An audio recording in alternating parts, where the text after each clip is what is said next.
আজকে তোমাদেরকে কাঁকড়া রান্না করে দেখাবো। খুব সহজেই রান্না করে কাঁকড়া যে এত দুর্দান্ত স্বাদের হতে পারে এই রেসিপিটি ট্রাই করে দেখলেই বুঝতে পারবে। এভাবে রান্না করলে মাংসের স্বাদকেও হার মানাবে কাঁকড়ার এই কষাকারি। তো ফ্রেন্ডস, আমি তৃপ্তি আর তোমরা দেখছো তৃপ্তির রসুই ঘর। তাহলে চলো রান্নাটা শুরু করে দিই। স্কিপ না করে পুরো ভিডিওটির সাথেই থাকো। প্রথমে দেখো কাঁকড়াগুলোর খোলস খুলে ভালোভাবে ব্রাশ দিয়ে ঘষে ঘষে পরিষ্কার করে ধুয়ে নিয়েছি, কারণ কাঁকড়ার ভেতরে প্রচুর মাটি ঢুকে থাকে। এগুলোকে সাইডে রেখে দিয়ে চুলায় একটি কড়াই বসিয়ে দিব আর কড়াইয়ে অল্প করে সরিষার তেল দিয়ে দিব। তেলটা ভালোভাবে গরম হলে কেটে রাখা কাঁকড়াগুলো দিয়ে দিব আর দিয়ে দিব হাফ চা চামচ করে লবণ এবং হলুদের গুঁড়ি। এখন এগুলোকে নেড়ে ভালোভাবে মিশিয়ে দিব। চুলার আগুন মিডিয়াম ফ্লেমে রেখেই নেড়ে নেড়ে এগুলোকে একটু ভেজে নিব। খুব বেশি ভাজবো না, না হলে এগুলো শক্ত শক্ত হয়ে যাবে। পরবর্তীতে রান্না করার পর খেতে আর অতটা ভালো লাগবে না। মোটামুটি ভাজি হয়ে গেলে এগুলোকে আমি কড়াই থেকে তুলে নিব আর কড়াইয়ে আরো একটু সরিষার তেল দিয়ে দিব। তোমরা কিন্তু চাইলে তরকারিটা সয়াবিন তেল দিয়েও রান্না করে নিতে পারো। তেলটা দেওয়ার পর ভালোভাবে গরম হলে এখানে ফোড়ন দিব। ফোড়নে দিয়ে দিচ্ছি একটি তেজপাতা ছিঁড়ে, 2 টুকরা দারুচিনি আর 3টি এলাচ। এখন এগুলোকে নেড়ে একটু ভেজে নিব। এরপর এখানে দিয়ে দিব বড় সাইজের একটি রসুন গ্রেট করে রেখেছি সেগুলো। তোমরা চাইলে রসুনটা বেটেও দিতে পারো। এখন এই রসুনটাকে ভেজে একটু লাল লাল করে নিব। এরপর এখানে দিয়ে দিব 2 কাপ পরিমাণ পেঁয়াজ কুচি। এ পর্যায়ে কিন্তু চুলার আগুনটা মিডিয়াম থেকেও কমিয়ে রাখতে হবে। এরপর এগুলোকে নেড়ে একটু ভালোভাবে ভেজে নিব। এ পর্যায়ে আমি একটি রিকোয়েস্ট রাখি, তোমরা যারা আমার চ্যানেলে নতুন, ঘরোয়া সকল ধরনের রান্নার সহজ এবং সুস্বাদু রেসিপিটি পেতে আমার চ্যানেলটি সাবস্ক্রাইব করে রেখো।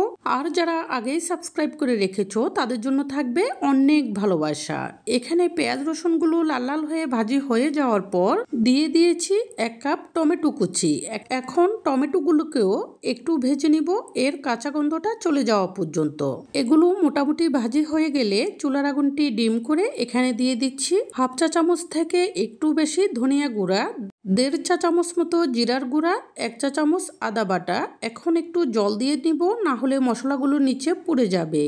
এরপর এখানে দিয়ে দিব 1 চা চামচ থেকে একটু বেশি লবণ, 1 চা চামচ হলুদের গুঁড়ি এবং 1 চা চামচ থেকে একটু বেশি মরিচের গুঁড়ি। এখানে তেল এবং মশলাটা তোমরা তোমাদের পছন্দ অনুযায়ী বাড়িয়ে কমিয়ে দিতে পারো। আমি এখানে আরো একটু জল দিয়ে নিচ্ছি আর চুলার আগুনটি কমিয়ে রেখে কিছুটা সময় নিয়ে এই মশলাগুলোকে ভালোভাবে কষিয়ে নিব। একদম লাল লাল করেই কষিয়ে নিব, কারণ মশলাটাকে যত বেশি কষানো হবে এর স্বাদটা তত বেশিই হবে এবং স্মেলটাও ভালো হবে। যে কোনো তরকারিরই মশলাটাকে ভালোভাবে কষানোর উপরেই কিন্তু তরকারির স্বাদটা বেশিরভাগটাই নির্ভর করে। এভাবে লাল লাল করে কষানো হয়ে গেলে ভেজে রাখা কাঁকড়াগুলো দিয়ে দিব।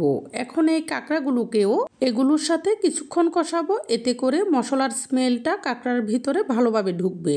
এভাবে কিছুক্ষণ কষানোর পর যখন এগুলো থেকে কড়কড়ে একটা সুগন্ধ বের হবে, এরপর এখানে ঝোলের জন্য পরিমাণ মতো জল দিয়ে দিব। এখানে জলটা কুসুম গরম জল দিয়েছি। আর এখানে ঝোলের জন্য যে জলটা দিবে অবশ্যই তোমরা তোমাদের পছন্দ অনুযায়ী দিবে। আমি এগুলোকে যেহেতু একটু মাখো মাখো রান্না করব, সেজন্য জলটা কমিয়ে দিয়েছি।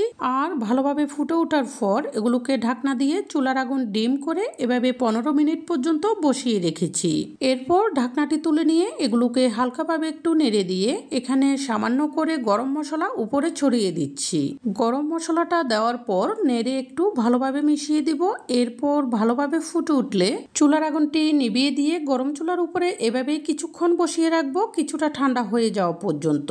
এতে করে তরকারিটা আরো একটু বসে যাবে আর এর স্বাদ আরো কয়েক গুণ বেড়ে যাবে এবং এটি পরিবেশনের জন্য সম্পূর্ণ প্রস্তুত হবে। এভাবে রান্না করে দেখো, খেয়ে ভীষণ মজা পাবে। যদি রেসিপিটি পছন্দ হয়ে থাকে অবশ্যই লাইক, কমেন্ট এবং সাবস্ক্রাইব করে সাপোর্ট করবে আরও নতুন নতুন রেসিপি উপহার পাওয়ার জন্য। এই বলে আজকের মতো এখানেই বিদায় নিচ্ছি। পরবর্তীতে চলে আসবো নতুন কোনো রেসিপি নিয়ে। সেই পর্যন্ত সবাই ভালো থেকো।